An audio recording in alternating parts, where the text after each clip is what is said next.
नमस्कार मेरे प्यारे बच्चों, सब अच्छे होंगे, स्वस्थ होंगे। और अब समय आ चुका है रेगुलर पढ़ाई शुरू करने का।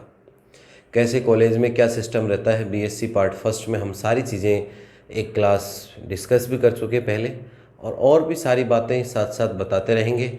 बिल्कुल बेसिक कंसेप्ट से हम शुरू करने वाले हैं। फिज़िक्स वास्तव में आपको पता चलेगी कि वास्तव में फ़िज़िक्स होती क्या है और फिज़िक्स को पढ़ने का तरीका क्या है, और फिर फिज़िक्स पढ़ने में आनंद या एंजॉय ही अलग आएगा। आपको अपने आप ही एक सीखने की ललक पैदा हो जाएगी कि फ़िज़िक्स में वास्तव में ये फ़िज़िक्स हम इतने दिन जो डर रहे थे, वास्तविकता यह है फ़िज़िक्स की।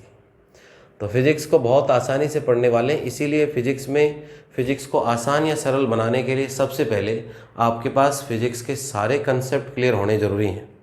जब तक छोटी छोटी चीज़ें नहीं क्लियर करोगे तब तक आप फिज़िक्स में आगे नहीं बढ़ पाओगे। हमेशा रटने पे ही फोकस रहेगा और रटने से काम चलने वाला नहीं है बच्चों। इसलिए हमेशा छोटी छोटी चीज़ों को क्लियर कीजिए पहले, और जब छोटी छोटी चीज़ें क्लियर हो जाएंगी उसके बाद आप लोग फिज़िक्स को सीख पाओगे और उसके बाद हम आगे बढ़ पाएंगे। तो यही मेरी रिक्वेस्ट है, सब बच्चों तक पहुंचाइए इस क्लास को, सब बच्चों तक शेयर कीजिएगा। जिस भी मीडियम माध्यम का आप प्रयोग करते हो उसके द्वारा हर स्टूडेंट तक पहुंचाइए, हर एक क्लासमेट तक पहुंचाइए, जिससे कि सब बच्चे सुचारू रूप से पढ़ सकें। और एक कॉपी पेन रजिस्टर बना लीजिए, बेहतरीन नोट्स बनाने वाले हैं। किसी कोई बुक की आवश्यकता नहीं होगी, खरीदना चाहो तो कल बताया था खरीद सकते हो, कोई इशू नहीं है। और दूसरी चीज़ ये है कि हिंदी हो चाहे इंग्लिश हो, दोनों मीडियम एक साथ लेके चलने वाला हूँ। दोनों बच्चे एक साथ पढ़िएगा, बहुत मज़ा आने वाला है। दोनों को ही बहुत डबल चीज़ें सीखने को मिलने वाली है। न्यूमेरिकल्स जितने भी होंगे यहाँ अपन बोर्ड पे ही सोल्व करने वाले हैं सारे न्यूमेरिकल्स, और इसके अलावा प्रैक्टिस सीट भी मिलेगी न्यूमेरिकल्स की, जिससे कि आप प्रैक्टिस कर सको। ठीक है बच्चों। अब देखिए, कल को छोटे छोटे डेफिनेशंस की बात की थी मैंने। एक तो हम सबसे पहले बेसिक चीज़ों में शुरुआत की थी।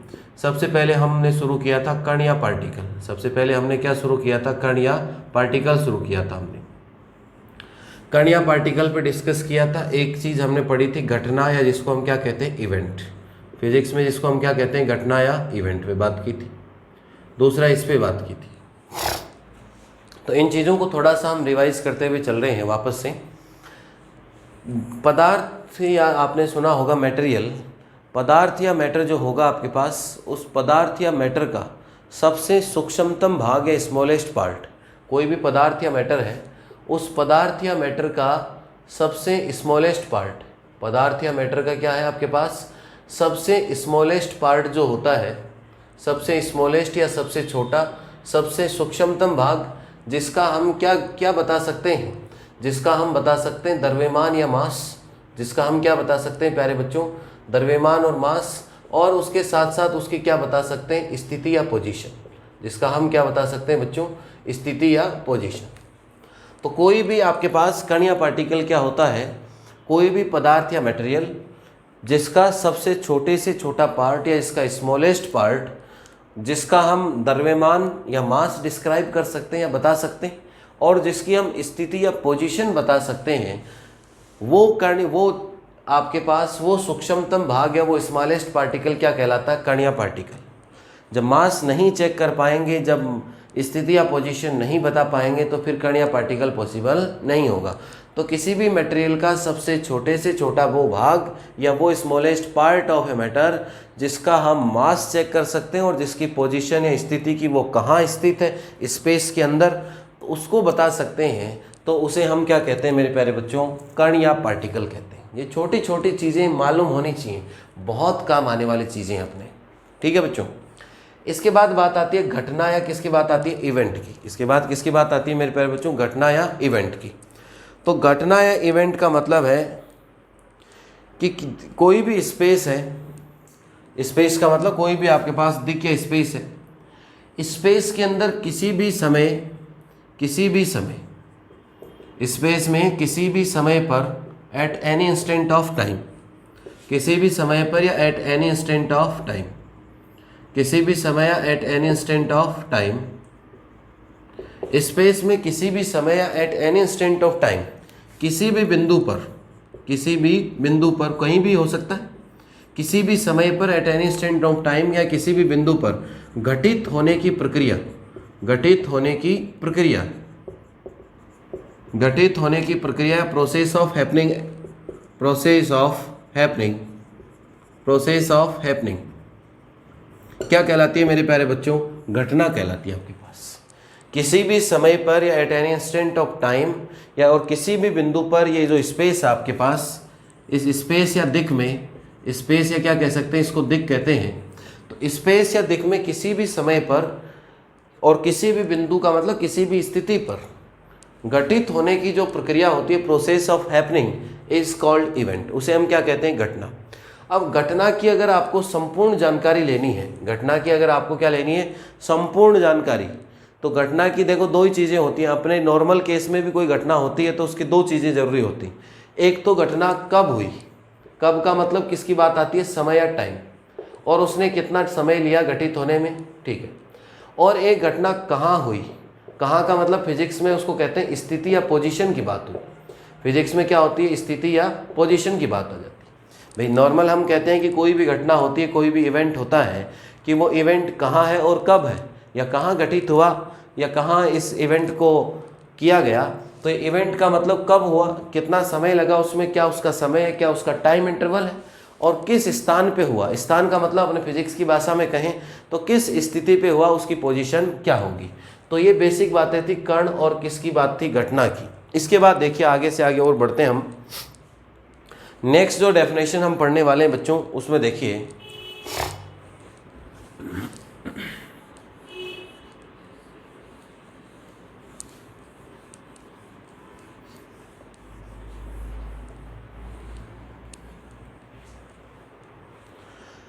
नेक्स्ट डेफिनेशन आती है आपके पास प्रेक्षक या ऑब्जर्वर, जो हम बार बार काम में लेंगे। पूरी फिजिक्स पढ़ लेते हैं लेकिन प्रेक्षक या ऑब्जर्वर का पता नहीं चलता कि प्रेक्षक या ऑब्जर्वर क्या होता है। प्रेक्षक या ऑब्जर्वर, हेडिंग लगाइए। दो चीज़ें तो पिछली क्लास में मैं लिखवा चुका। नेक्स्ट लिखिए आगे हेडिंग प्रेक्षक या ऑब्जर्वर। प्रेक्षक या जिसको हम क्या कहते हैं? ऑब्जर्वर। हेडिंग लगाइए। पहले इसको समझेंगे उसके बाद बात करेंगे इसको लिखना कैसे।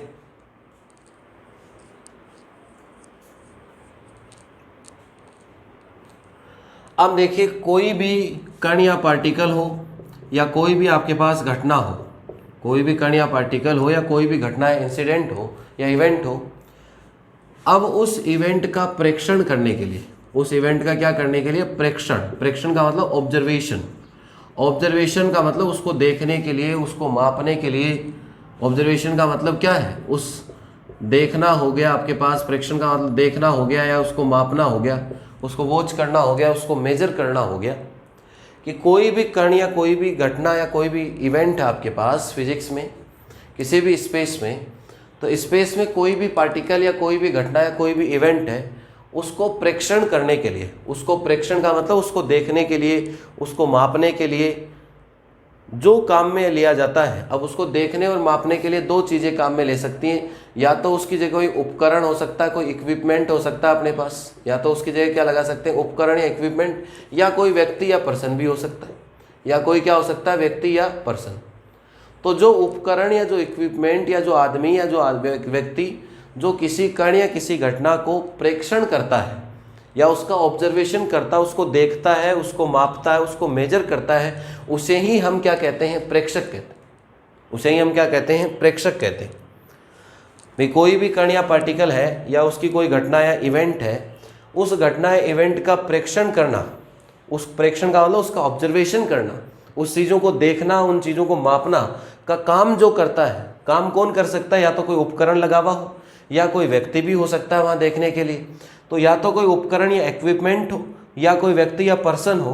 तो इस उपकरण या इस व्यक्ति को जो किसी कण या घटना को प्रेक्षित करता है या प्रेक्षण करता है उसका, उसे हम क्या कहते हैं? प्रेक्षक कहते हैं। उसे हम क्या कहते हैं मेरे प्यारे बच्चों? प्रेक्षक कहते हैं। प्रेक्षक समझ में आ गया होगा सबको भली भांति कि कोई भी कण या पार्टिकल है, कहाँ है, ये सारी चीज़ें देखने के लिए, या कोई घटना हो रही है उसको देखने के लिए, या उस घटना में क्या हो रहा है उसको मापने के लिए। तो उस घटना का प्रेक्षण करना, प्रेक्षण का मतलब उसको देखना या उसको मापना, ये जो सारी चीज़ें हैं इनके लिए क्या चाहिएगा? या तो कोई उपकरण चाहिएगा या कोई आदमी चाहिए अपन को देखने के लिए।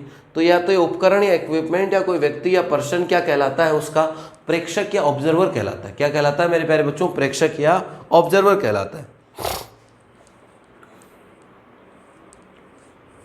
इसमें लिखिए डेफिनेशन, अगर पूरी लिखना चाहें तो लिखिए किसी कण या घटना, किसी कण या घटना,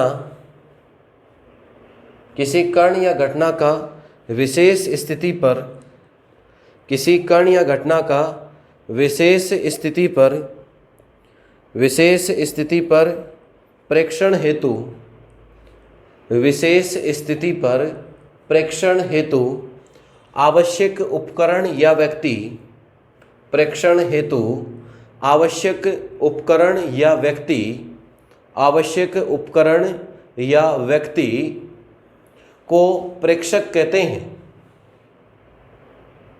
किसी घटना या किसी कण की विशेष स्थिति में प्रेक्षण के लिए आवश्यक उपकरण या व्यक्ति को प्रेक्षक या ऑब्जर्वर कहते हैं। प्रेक्षक या ऑब्जर्वर कहते हैं। प्रेक्षक या ऑब्जर्वर कहते हैं।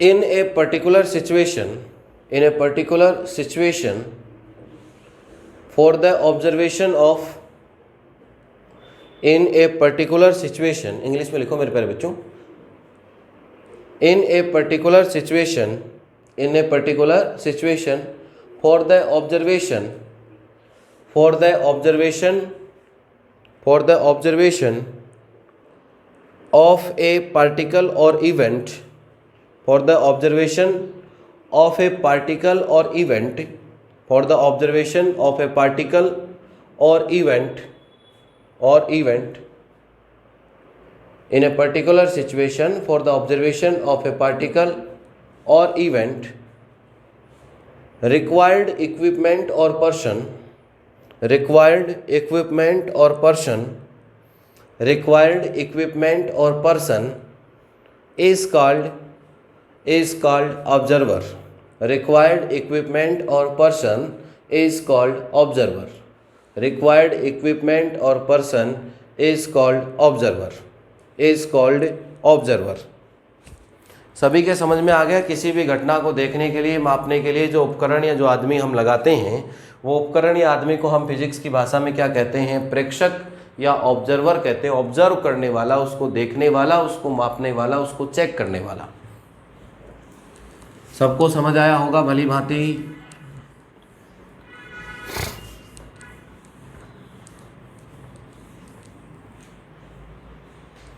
अब देखिए बच्चों, नेक्स्ट आगे बात करते हैं। नेक्स्ट एक शब्द आता है अपने पास स्थिरावस्था। बहुत जगह काम में लेते हैं अपन स्थिरावस्था, या जिसको हम कहते हैं विरामावस्था। स्थिरावस्था है जिसको कहते हैं विरामा या विराम अवस्था। स्थिरा अवस्था है, क्या कहते हैं इसको? विराम अवस्था। बहुत जगह काम में लेते हैं। एक होती है गतिक अवस्था, इसको कहते हैं स्टेट ऑफ रेस्ट, स्थिरावस्था कहते हैं। और एक होता है स्टेट ऑफ मोशन, गतिक अवस्था। इसको क्या कहते हैं मेरे प्यारे बच्चों? State of rest, state of rest. विरामावस्था है, विराम अवस्था है, स्थिर अवस्था। हेडिंग लगाइए सब, फिर समझते हैं। रोजाना काम आने वाली चीज़ें। कण पार्टिकल क्या होता है, घटना या इवेंट क्या है, प्रेक्षक या ऑब्जर्वर क्या है, स्थिर अवस्था है, विराम अवस्था क्या है, गतिक अवस्था क्या है, निर्देश तंत्र क्या है। फिर ऐसे करते करते अपन टॉपिक पे आ जाएंगे फिर। लेकिन ये वो चीज़ें हैं जो हमेशा काम आएगी अपने किसी भी टॉपिक को पढ़ने में। अब देखिए, कोई भी कण हो सकता है। क्या हो सकता है आपके पास? कोई भी कण या पार्टिकल हो सकता है, या कोई पिंड या बॉडी हो सकती है। कोई भी कण या पार्टिकल हो सकता है, या कोई आपके पास क्या हो सकती है? पिंड या बॉडी। ठीक है। किसी भी कण या पार्टिकल की, अगर किसी भी बॉडी की अगर स्थिति समय के सापेक्ष परिवर्तित नहीं होती है, अगर उसकी पोजीशन समय के सापेक्ष अनचेंज रहे, विद रेस्पेक्ट टू टाइम, कोई चेंज नहीं आए किसमें? उसकी स्थिति या पोजीशन में, तो उसे हम क्या कहते हैं? स्थिरावस्था है। क्या कहते हैं? विराम अवस्था। विराम अवस्था कह सकते हैं या विरामा अवस्था कह सकते हैं। उसे क्या कहते हैं? विराम अवस्था है, विरामा अवस्था। क्या कहा मैंने बच्चों? दोबारा से सुनिए चीज़ को।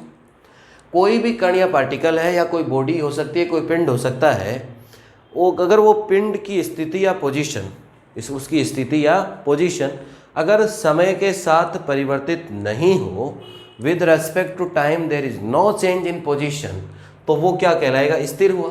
भाई समय तो चले जा रहा है, आपकी घड़ी तो घूमे जा रही है, और कण या पार्टिकल यहाँ था, यहीं का यहीं है। इधर देखिए, यहाँ मान लो कण या पार्टिकल है और आपकी घड़ी घूमे जा रही है समय, लेकिन कण या पार्टिकल यहीं है, तो समय के साथ इसकी स्थिति चेंज हुई क्या? नहीं हुई। इसका मतलब ये कण या जो पार्टिकल मैंने यहाँ रख रखा है, ये कण या पार्टिकल कौन सी अवस्था हो गई? स्थिरावस्था, या इसको हम क्या कहेंगे बच्चों? विराम अवस्था। समझ में आई सबको बात? अरे बात समझ में आई सबको कि वो कण या वो पार्टिकल जिसकी अवस्था, वो कण या वो पार्टिकल जिसकी अवस्था है, जिसकी स्टेट, जिसकी अवस्था है, जिसको क्या कहें? स्टेट, समय के सापेक्ष विद रेस्पेक्ट टू टाइम, समय के सापेक्ष क्या रहे? अपरिवर्तित रहे। क्या रहे मेरे प्यारे बच्चों? अपरिवर्तित रहे। वो कण या पार्टिकल जिनकी, या पिंड या बॉडी जिनकी अवस्था है, स्टेट, समय के सापेक्ष क्या रहे? अपरिवर्तित, उन्हें क्या कहते हैं? विरामावस्था में कहते हैं। तो लिखिए प्यारे बच्चों, डेफिनेशन लिखिए, हेडिंग लगा लिया होगा सबने। किसी कण या पिंड की, किसी कण या पिंड की वह अवस्था, किसी कण या पिंड की वह अवस्था जो, किसी कण या पिंड की वह अवस्था जो समय के सापेक्ष, किसी कण या पिंड की वह अवस्था जो समय के सापेक्ष अपरिवर्तित रहे, समय के सापेक्ष अपरिवर्तित रहे, उसे, समय के सापेक्ष अपरिवर्तित रहे, उसे स्थिरावस्था कहते हैं। उसे स्थिरावस्था कहते हैं। उसे स्थिरावस्था या विरामावस्था कहते हैं। इंग्लिश में लिखिए मेरे प्यारे बच्चों, a state of a particle, a state of particle और body, a state of particle और body, a state of particle और body, a state of particle और body, a state of particle or body which does not change with respect to time, which does not change with respect to time, is called state of rest, is called state of rest, is called state of rest, is called state of rest, is called state of rest। अब देखिए, कोई भी कण या particle होता है, उसकी स्थिति के अनुसार दो प्रकार की होती है। विराम अवस्था भी कितने प्रकार की होती है? दो प्रकार की। एक तो होती है निरपेक्ष स्थिरावस्था, अभी लिखना नहीं, पहले समझिए। एक तो होती है निरपेक्ष स्थिरावस्था, एक तो होती है आपके पास निरपेक्ष स्थिरावस्था, और दूसरी होती है आपके पास सापेक्ष स्थिरावस्था, सापेक्ष स्थिरावस्था। एक तो होती है आपके पास निरपेक्ष स्थिरावस्था और एक होती है सापेक्ष स्थिरावस्था। एक तो होती है absolute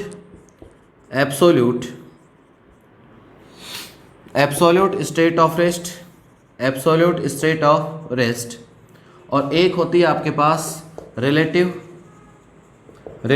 state of rest, relative state of rest. Absolute state of rest और एक होती है आपके पास रिलेटिव स्टेट ऑफ रेस्ट। अब ये क्या होती हैं, इनको जब जब काम में आएंगे तब समझेंगे, लेकिन मालूम तो होना चाहिए कि स्थिरावस्था, विराम अवस्था भी स्थिति के अनुसार या अकॉर्डिंग टू पोजीशन कितने प्रकार की होती है? दो। एक होती है निरपेक्ष स्थिरावस्था और एक होती है सापेक्ष स्थिरावस्था। निरपेक्ष का मतलब तो जो अपने आप एक जगह स्थिर है वो स्थिर है, और एक है सापेक्ष स्थिर। सापेक्ष का मतलब रिलेटिव। जैसे मान लो पहले यहाँ थे दो चीज़ें, अब ये यहाँ से यहाँ चल के यहाँ चली गई, यहाँ आ गई। अब इसके हिसाब से देखिए तो ये स्थिर ही रही, तो ये होती है सापेक्ष, किसी दूसरे के रिलेटिव की बात करें तो। इनको बहुत डिटेल में और पढ़ने वाले हैं, तो लेकिन अभी तक इतना ही लिखिए। इसी से आगे वाली लाइन से लिखिए, प्रेक्षक की स्थिति के अनुसार, प्रेक्षक का मतलब जो देखता है, अरे भाई देखने वाले अपन हैं, तो अपन को देखने से तो भाई पहले भी स्थिर दिख रहे थे, यहाँ भी दोनों एक जगह दिख रहे हैं, बिल्कुल फिक्स से दिख रहे हैं। तो क्या होगा, प्रेक्षक की स्थिति के अनुसार, प्रेक्षक की स्थिति के अनुसार स्थिरावस्था दो प्रकार की होती है। प्रेक्षक की स्थिति के अनुसार स्थिरावस्था दो प्रकार की होती है। प्रेक्षक की स्थिति के अनुसार स्थिरावस्था दो प्रकार की होती है। प्रेक्षक की स्थिति के अनुसार स्थिरावस्था दो प्रकार की होती है। According to position of observer, according to position of observer, state of rest are of two type. According to position of observer, state of rest are of two type. State of rest are of two type. फिर नीचे लिख लीजिए, first one is this and second one is this. First ये हो गया आपके पास निरपेक्ष स्थिरावस्था, एब्सोल्यूट स्टेट ऑफ रेस्ट, और सेकंड हो गया सापेक्ष स्थिरावस्था, इसको कहते हैं relative state of rest. Relative state of rest, relative state of rest. तो लिखिए दोनों। तो हमें मालूम चला कि स्थिरावस्था ये वो जिसमें कोई किसी की अवस्था समय के सापेक्ष परिवर्तित नहीं हो, समय के सापेक्ष परिवर्तित नहीं हो, तो उसे हम क्या कहते हैं, स्थिरावस्था। स्थिरावस्था में भी दो चीज़ें होती है, एक तो परमानेंट ही फिक्स हो, उसको तो कहते हैं निरपेक्ष या एब्सोल्यूट, और एक जो दूसरे के सापेक्ष फिक्स दिखे हमेशा, उसे कहते हैं रिलेटिव। और बाकी जैसे जैसे हमारे काम आएंगे वहाँ बात करूँगा, लेकिन अभी तक तो दोनों शब्दों का मालूम होना बहुत ज़रूरी है कि स्थिरावस्था दो टाइप की है, निरपेक्ष एब्सोल्यूट और सापेक्ष या जिसको हम क्या कहते हैं रिलेटिव। बस स्थिरावस्था आप जानी गई कि वो अवस्था जो समय के सापेक्ष परिवर्तित नहीं हो, उसे हम क्या कहते हैं प्यारे बच्चों, स्थिरावस्था कहते हैं।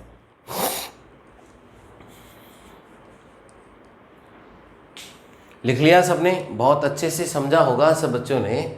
और अब देखिए बच्चों आगे बढ़ते हैं।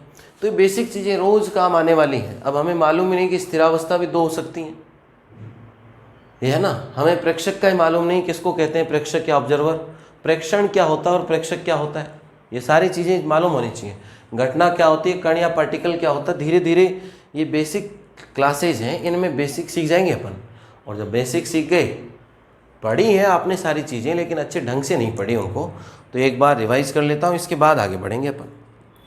इसके बाद देखिए बच्चों, आगे हम बात करने वाले नेक्स्ट, ये तो किसकी बात हुई, स्थिर अवस्था या विराम अवस्था की बात होगी।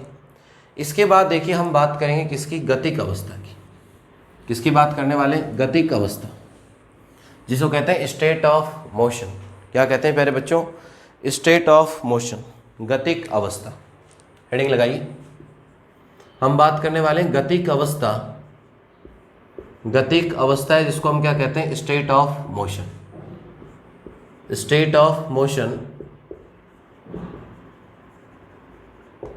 गतिक अवस्था है जिसको हम क्या कहते हैं, स्टेट ऑफ मोशन। गतिक अवस्था है जिसको हम क्या कहते हैं, स्टेट ऑफ मोशन कहते हैं। गतिक अवस्था का मतलब होता है कि कोई, देखो यहीं से डेफिनेशन बनाएंगे इसकी, कोई कण या पार्टिकल जिसकी अवस्था या जिसकी स्टेट समय के सापेक्ष, अब गतिक की बात हो रही है, गतिक का मतलब बदलेगी, चेंज होगा, तो समय के सापेक्ष क्या हो, अपरिवर्तित की जगह क्या हो जाए, परिवर्तित। अपरिवर्तित की जगह क्या हो, परिवर्तित होती रहे समय के सापेक्ष। किसी अगर कण या पार्टिकल या किसी बॉडी की अगर अवस्था या स्टेट समय के सापेक्ष परिवर्तित होती रहे, तो उसे हम क्या कहते हैं मेरे बच्चों, गतिक अवस्था, स्टेट ऑफ मोशन कहते हैं उसको। क्या कहते हैं, गतिक अवस्था या स्टेट ऑफ मोशन कहते हैं उसको। स्टेट ऑफ मोशन भी दो प्रकार की होती हैं, एक होती है निरपेक्ष गति और एक होती है सापेक्ष गति। वही दो चीज़ें इसमें होती हैं। निरपेक्ष का मतलब खुद के दम पे, और सापेक्ष का मतलब दूसरे के हिसाब से देखें कि वो गति कर रहा है नहीं कर रहा। ठीक है, तो लिखिए डेफिनेशन। डेफिनेशन पहले हेडिंग लगा लो, गतिक अवस्था स्टेट ऑफ मोशन। इसके बाद डेफिनेशन लिखिए,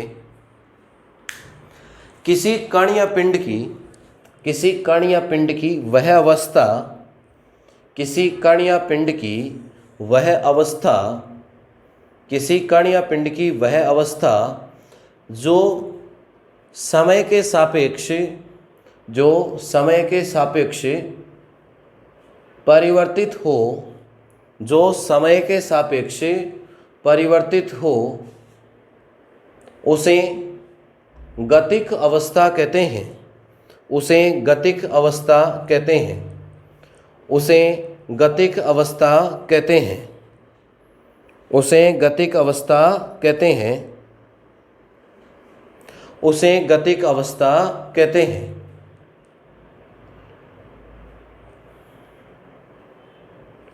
ए स्टेट ऑफ इंग्लिश में लिखिए मेरे बच्चों, ए स्टेट ऑफ पार्टिकल और body, a state of particle और body which changes with respect to which changes with respect to which changes with respect to time, which changes with respect to time is called state of motion, is called state of motion, is called state of motion, is called state of motion। कि भाई जो समय के साथ परिवर्तित हो वो गतिक होता है, जो समय के साथ जिसकी अवस्था स्टेट अपरिवर्तित रहे वो क्या होता है, विराम अवस्था होती है। अब गतिक अवस्था भी दो प्रकार से होती है, एक तो निरपेक्ष, किसी दूसरे से कोई मतलब नहीं, हम हमारी गति कर रहे हैं समय के साथ, और एक दूसरे के सापेक्ष, तो उसको क्या कहते हैं, रिलेटिव। अभी इतना ही मतलब समझिए इनका, बाकी और बता। ऐसे ही जैसे विराम अवस्था दो प्रकार की, ऐसे गतिक अवस्था भी कितने प्रकार की, दो प्रकार की। तो लिखिए आगे इसी लाइन से, किसी कण या पिंड की, किसी कण या पिंड की, किसी कण या पिंड की गतिक अवस्था, किसी कण या पिंड की गतिक अवस्था, गतिक अवस्था दो प्रकार की होती है। किसी कण या पिंड की गतिक अवस्था दो प्रकार की होती है।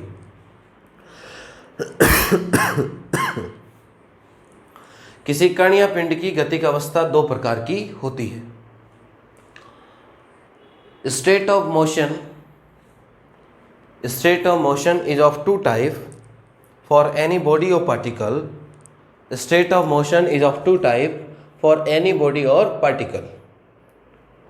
कौन कौन सी होंगी? नंबर एक कौन सी होंगी? निरपेक्ष, क्या कहते हैं, नंबर एक नीचे लिखिए बच्चों, निरपेक्ष गतिक अवस्था, निरपेक्ष गतिक अवस्था। निरपेक्ष का मतलब होता है absolute, absolute state of motion, absolute state of motion पहला। दूसरा होता है मेरे प्यारे बच्चों सापेक्ष गतिक अवस्था, सापेक्ष गतिक अवस्था, सापेक्ष गतिक अवस्था है जिसको कहते हैं relative, relative state of motion, relative state of motion, relative state of motion. Note down कर लीजिए दोनों, रिलेटिव स्टेट ऑफ मोशन जिसको हम कहते हैं सापेक्ष गतिक अवस्था, और एक होती है अपने पास निरपेक्ष गतिक अवस्था।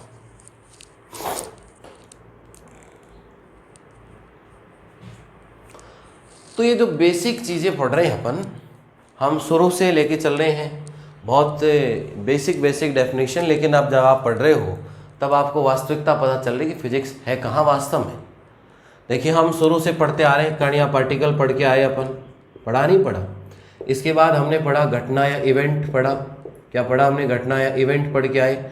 हम इसके साथ पढ़ के आए कण या पार्टिकल पढ़ के आए, प्रेक्षक या ऑब्जर्वर हम पढ़े, स्टेट ऑफ रेस्ट हमने पढ़ा, इसके बाद है स्टेट ऑफ मोशन हमने पढ़ा। ये सारी चीज़ें हैं बच्चों, बहुत इंपॉर्टेंट हैं, छोटे छोटे मीनिंग हैं जो हमें आने बहुत ज़रूरी हैं, जो हमें आने बहुत ज़रूरी हैं। गतिक अवस्था हो गई, कण या पार्टिकल की घटना इवेंट हो गई, प्रेक्षक या ऑब्जर्वर हो गया, स्थिरावस्था, विराम अवस्था दो दो प्रकार की होती हैं, एक तो खुद के हिसाब से, एक दूसरे के हिसाब से कि स्थिर है या नहीं है।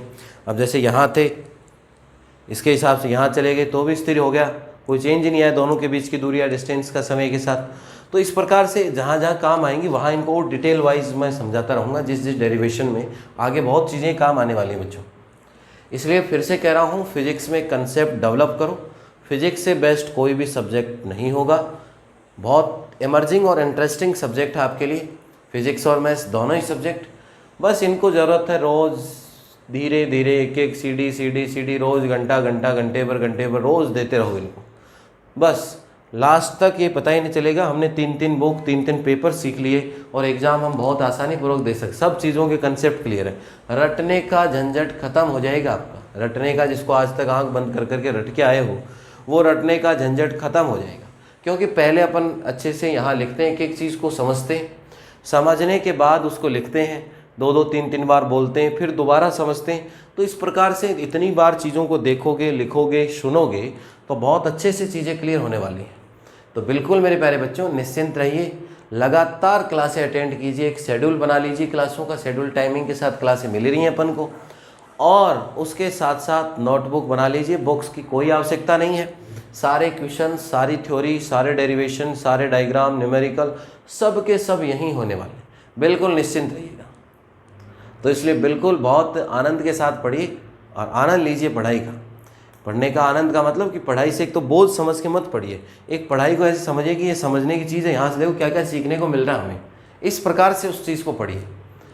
और जब ये मज़ा आने लग जाएगा, इंटरेस्ट क्रिएट हो जाएगा कि देखो क्या क्या सीखने को मिल रहा है, तो बस फिर क्या है।